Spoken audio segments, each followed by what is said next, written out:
नमामि शम्भुं पुरुषं पुराण नमामि सर्वज्ञमपारभावं नमामि रुद्रं प्रभुमक्षयन्तं नमामि शर्वं शिरसा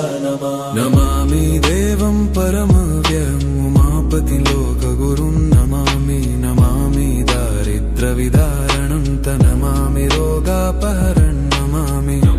कल्याणमचिन्त्यरूपं नमामि विश्वोत्थबीजरूपं नमामि विश्वस्थितिकारणं नमामि संहारकरं नमामि गौरीप्रियमव्ययं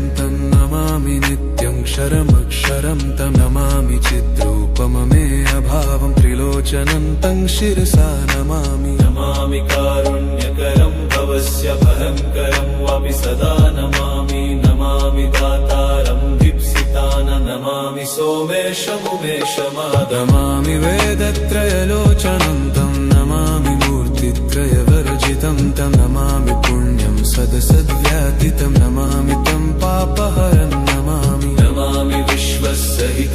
रद्द नमामि रूपाणि बहुनि धत्ते यो विश्वगोप्ता सदसत्प्रणेत नमामि तं विश्वपतिं नमामि यज्ञेश्वरं सम्प्रति हव्यकव्यं तथागतिं लोकसदाशिवो यः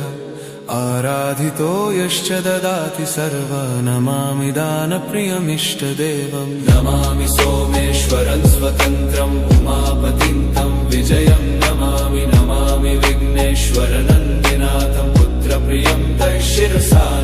नमामि देवं भवदुःखशोकविनाशनं चन्द्रधरं नमामि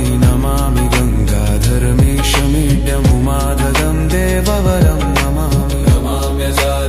पुरन्दरादिसुरासुरैरचितपादपद्मं नमामि देवी मुखवादनान इक्षार्थमक्षित्रितयं यैष पञ्चामृतैर्गन्धसुधूपदीपैर्विचित्रपुष्पैर्विधैश्च मन्त्रैः